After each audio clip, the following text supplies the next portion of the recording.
Legends of Jazz Education, our educational fundraiser to honor Legends of Jazz Education. There are many awards that honor musicians and producers and all that stuff, but very few that honor educators, and especially in the world of jazz education. So, and our honorees this year are unique in so many ways, because to be an educator is not the same skill set as being a performer, totally different skills.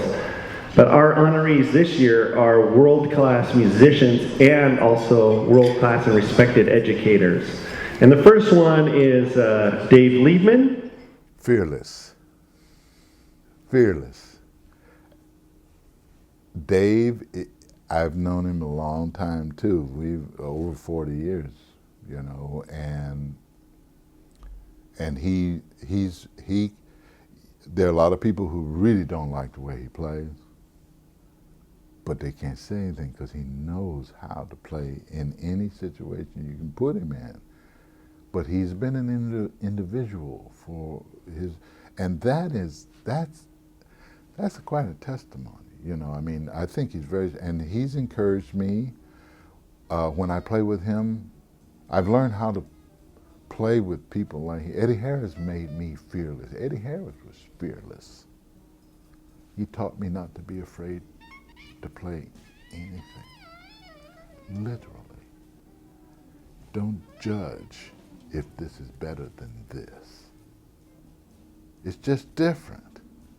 If you can get with that, I think we would have a much healthier music world if it was like that. But we, you know, well, so-and-so plays better than that person, and you know, people don't even believe it.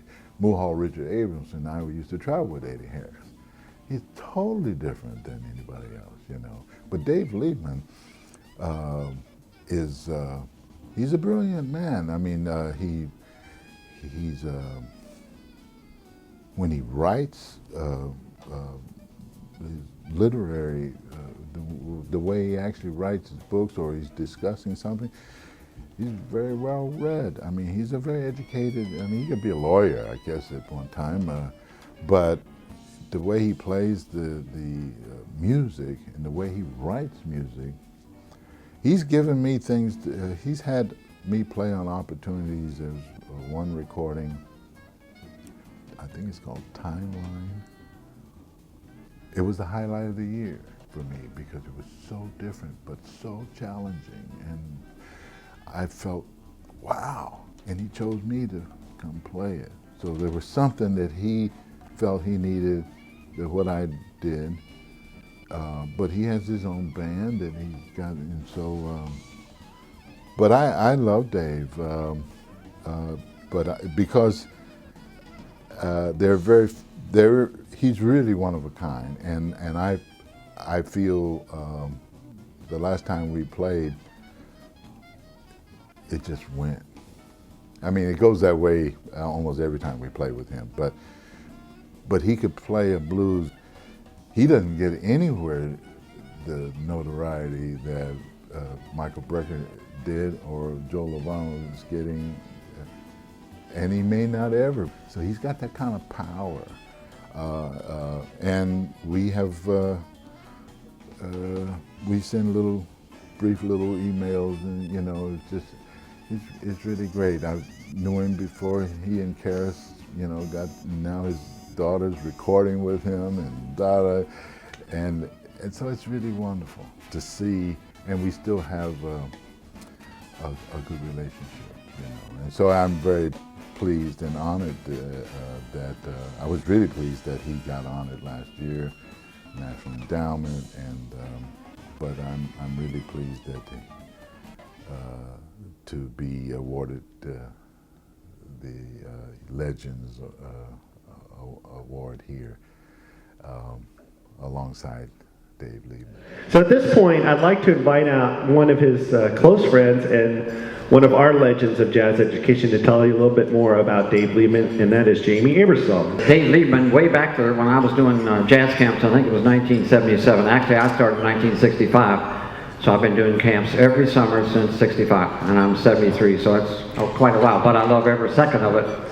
And in 1977, we were doing a midwinter, we called it, camp out at Hays, Kansas. Now, I thought it would be good several months earlier than that to invite Dave Liebman to come to our camp. So I called him up. I'd never talked to him before, didn't know anything about him.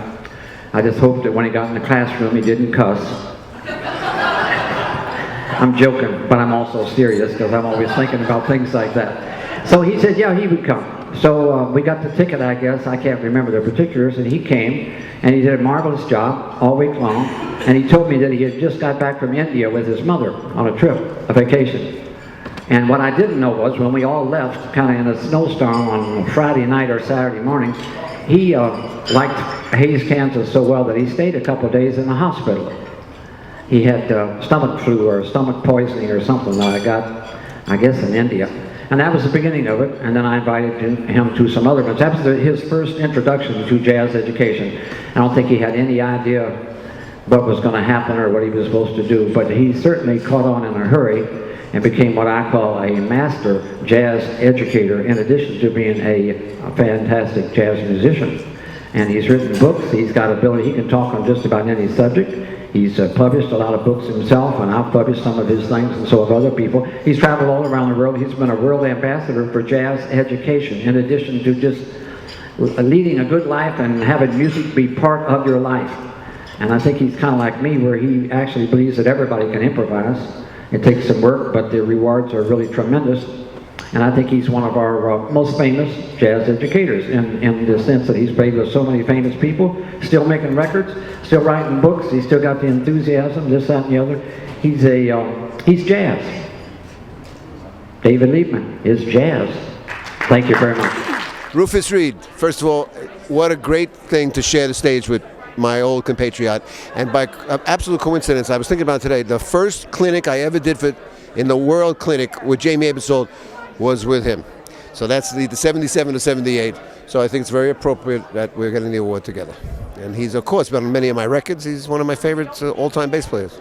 I couldn't think of a better person to be honored with. And it's a joy for me to talk about this next gentleman. I can give you some personal insights to him, as well as some history about him.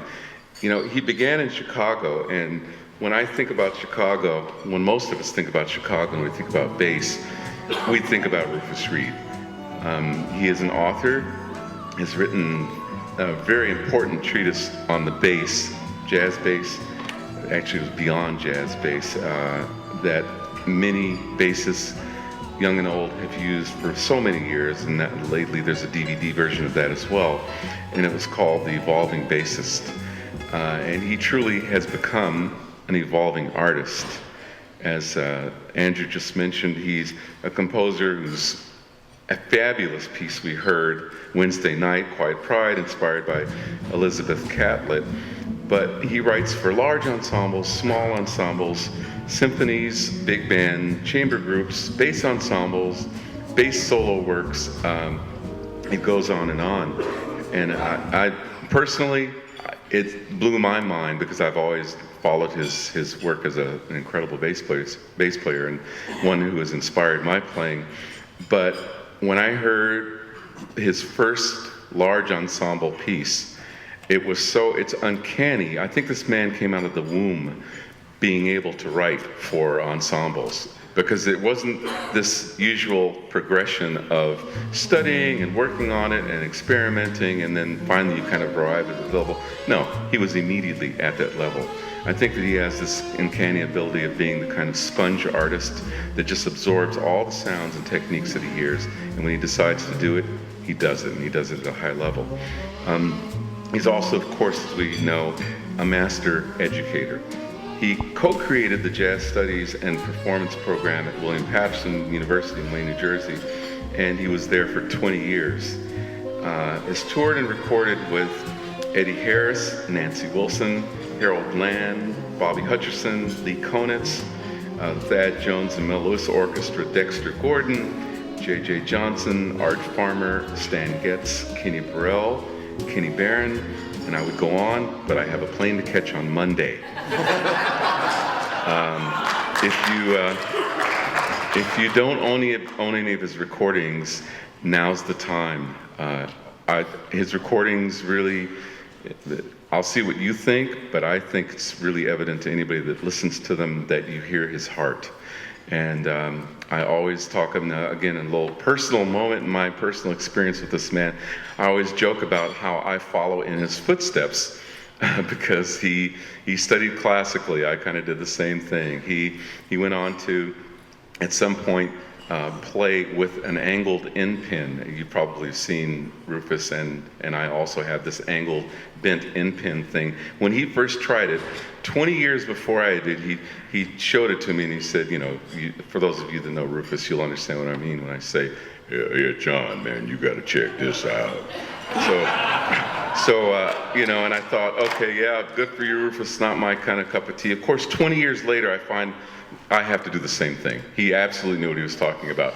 And I'm also on the verge of having my instrument worked on so that, not to bore you with details, so that the neck of the instrument can come out and you ship it easier that way. And he did it 5 years ago, and I'm just now getting around to it. So I called him up and said, what was the experience like? I'm thinking about doing this. And he said, oh yeah, man, it's no problem, da, da, da. So now I'm following in his footsteps.